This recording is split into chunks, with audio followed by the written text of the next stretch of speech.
running. But let's get right into the dailies as we have joining us Mr. Dayo Akintobi, Public Affairs Analyst, live from the UK. Mr. Akintobi, good morning. Happy Boxing Day to you. A very good morning to you. Good morning, Nigeria. Merry Christmas. Happy Boxing Day. All of the good tidings and felicitations as due everyone. It's a glorious morning today. Absolutely. We do love our greetings here in Nigeria. You have to ensure that you put out those greetings, else...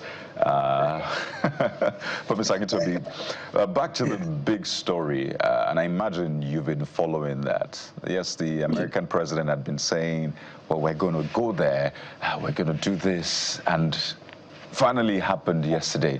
But you may have also seen the different, statements that were released by the Nigerian government, by the U.S. government, and some people even putting out videos saying this is the aftermath of the airstrike. What do you make of this now that it is happening? What is your interpretation, Mr. Akintobi? Well, it's a mixed bag, really. There's enough to be cautious about motives, but also it's a clear acknowledgement from both governments that the threat is real and that they are collaborating to tackle it. That's the way I see it, is that, well, even though they are framing it differently, Trump and the U.S. are framing it that they are coming in defense of Christians. Nigerian government has said that no, is everybody that's at risk here, Christians, Muslims, and everybody all alike. So there is some dichotomy between both positions, but what is clear is that they both acknowledge that the threat is real and they are collaborating to tackle it. President Trump has put his money where his mouth is. He's been threatening to do this all along, despite the undertones in terms of the discrepancies between the Nigerian government statement and what President Trump said on his Truth Social. The bottom line is they came into Nigeria. I believe it was with the knowledge of the Nigerian government and with the clear consent. Matter of fact, my sense is that the Nigerian government probably even asked them to do this or requested their military involvement. Now, the thing I haven't seen anywhere is the results of the effects of the attack. That to me is the bigger issue. Let's leave the politics behind about whether it's genocide against Christians or whether, as the Nigerian government is saying, it's a terrorism problem against all religions and of all ethnicities and all Nigerians. Question is, how effective was the strike? Did it achieve its intended objective, and was there collateral damage? We know that the terrorists have been using kidnapped victims as human shields. Were they susceptible to some of these bombing raids? And how much has the terroristic capability been decimated? These are some of the things we want. It's okay for the U.S. to come in and lend a hand, but what was the result is more important. Did they achieve the objective? Because if they didn't, then it complicates issues further and probably even will intensify, has the capacity to intensify terroristic threats if they didn't actually wipe out those targets that they went after. I think it's also very important to note that the Nigerian government is acknowledging the fact that we have a problem and is collaborating with all its international allies, all. Now, for the United States to go inside to do this, they've got intelligence. They've got one of the best militaries in the world. They've got the technological capability. They've got satellites all over out there in space. They've got satellites covering everywhere. They can tell you anything that's going on anywhere in the world at any given time. So I don't doubt for a minute that they knew where the terrorists are. They've known all along that eventually they decided that enough is enough. Remember, there was a bombing, I think I alluded to it, in Maiduguri on Christmas Eve. And I think as of now, the casualties, about 13 to 15 people were killed. So terroristic activity has continued to escalate. It's clear that ISIS is embedded in the north. It's clear. I mean, and it's clear that we've not done enough, whether for political reasons, for military reasons, for ability reasons, we've not done enough to arrest it, and so the US has stepped in. Well, it's a mixed bag. Let's see how it goes. As I've said, there's motive. We cannot say there's no motive. There is motive. What that motive is, if President Trump and America is saying, oh, we want to defend Christians in Nigeria, okay, so if that's their basis, then as long as they're helping us to solve the problem, even though we don't acknowledge the fact that it's strictly against Christians, let's solve the problem. Most important thing is the killing has to stop. Enough is enough. However it's going to happen, whatever is going to take, and whoever is going to collaborate with us to do it, the killing should stop. That is the best Christmas present that Nigerians could be given. The best way for us to enter New Year is for us to eliminate this threat once and for all. Yeah, but our worry is just, how well the sovereignty of Nigeria will be protected amid all of this, and how long will this airstrike last? Will there be more precision strikes in other parts of the country? The mapping that Kari gave us earlier on drew our attention to the fact that this has been carried out in the northwest, but there's also insurgency in Nigeria's northeast, which is moving further down the north central, where Christians are being predominantly killed. But we'll keep our eyes closed on this developing incident in the coming days. Let's look at this Nigeria on this Boxing Day, Mr. Kitobi. And of course, the lead story is also about security. How bombers struck Maiduguri Mosque on Christmas Eve, military. Northern governors condemn attack. Tinubu orders immediate security beef up. There you have it, Mr. Kitobi.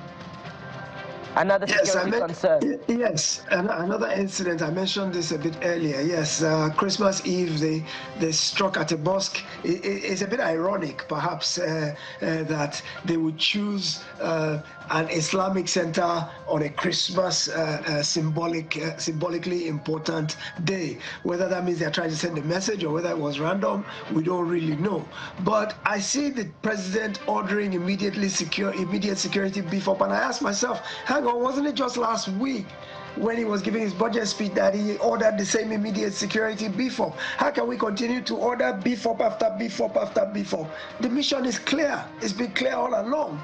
When things like this happen, yes, the president should commiserate with the affected people. He should reassure Nigerians, but the military already has his marching orders. If we are ordering immediate security beef up, does it mean that the security the security array was not adequate enough to begin with, that it requires the commander-in-chief to now order a beef up? I think we've been under siege for long enough to where security should already be beefed up everywhere. Well, you don't have enough military capability to where you have formations in each and every community. It's not possible. But I believe that our military must have been on high alert all this time. And high alert simply means that they should be they should be fully engaged and ready to mobilize at a moment's notice. So to me, that is a bit of rhetoric, that notion of ordering immediate security beef up. We've been hearing it and hearing it and hearing it. And how much have the security beef ups in the past helped to reduce this kind of incident? So, well, our hearts go out to the families of those who are involved in this most recent incident in Maiduguri and all the other places across the country where this kind of thing is happening. Bukola, as you mentioned a bit earlier, what is the scope of the U.S. interest? Where do the strikes stop? Are they limiting to one region? Are they going other places? Are they staying beyond their welcome? We know U.S. intervention in other places. We've seen it in Libya, we've seen it in Iraq, we've seen it in Syria, we've seen it all over the place, and it never ends very well. And that sovereignty question you brought up definitely is something that we need to be watching our rear end on. I don't believe for a minute that the U.S. will invade Nigeria from the standpoint of doing it unilaterally without our involvement. I think we're a strong enough country and a global enough force to be reckoned with to where our sovereignty will be respected. So I doubt that our sovereignty is under threat, but I do believe that they say when you die with the devil, do it with a very long spoon. I believe that we should be very cautious in the extent to which we allow the U.S. to be involved in our internal security affairs. Well, while we're talking about security, let's talk about some internal politics playing out within the presidency. Perhaps there were, the rumor mill had it that the president has changed his chief of staff. And it was all over the place that Femi Gbajabiamila has been replaced by Moro Okunla, who is the private secretary of the president. Well, yesterday, Mr. Bayo Onanuga came out and said that is untrue, that Femi Gbajabiamila remains the chief of staff of the president. Moro Okunla also remains in his role as the private secretary to Mr. President. They used to say there's no smoke without fire. What do you think is going on here? Well, Femi Gbajabiamila's job has been under threat for quite a while, to tell you the truth. Initially, there were a lot of thoughts that he wasn't actually appropriate for that position in terms of what a chief of staff really needs to do. And when the administration started initially, they felt he was a bit too visible. And there was a power tussle. Remember, all Asoro politics, whether cabal, whether kitchen cabinet, whatever you may call it, it's all about power centers. There are power centers all over the place. And Femi Gbajabiamila has the ear of the president, and also is the gatekeeper. Somebody once described him as none shall pass. It means that nobody can get to the president without going through him, and his policy was that no, you're not getting to the president no matter what. So his job has always been under threat. I mean, people have always spoken in the president's ear about he's not appropriate for the job, he's this, is that, but the president has confidence in him. Akim Muri-Okola is a very young, upcoming person that the president personally plucked to be his private or principal secretary and brought him from the civil service in Lagos. He's actually been one of the president's boys in Lagos for quite a long time, highly regarded. At one point, there was even rumors that he was going to be presented for governor of Lagos State at some point.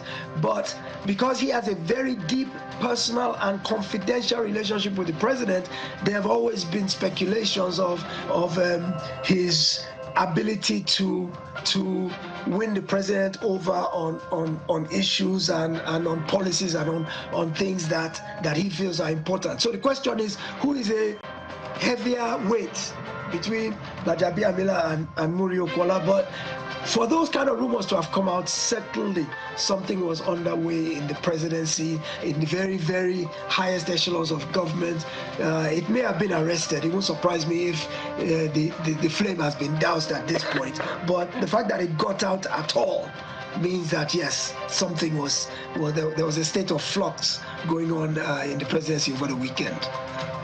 Whatever the case, Mr. Akintobi, I think for the average Nigerian, if you like, put a robot there or whatever it is, just ensure you deliver good governance. End of story, end of story. Nigerians don't even care. We don't even know names. We don't want to know names. We don't want to know faces. We just want results. Absolutely. We don't care who is in what position. Just deliver the results. Absolutely. And Chief of Staff, very pivotal role to the efficiency of the presidency. So Indeed. Even if we don't care, at the end of the day, the person that occupies our position really matters.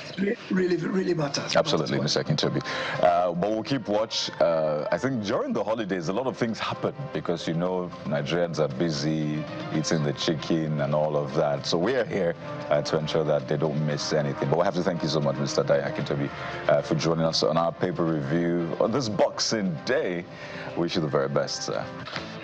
Thank you, my pleasure. You guys didn't send me the memo about this color code today. Look at me all in black and white.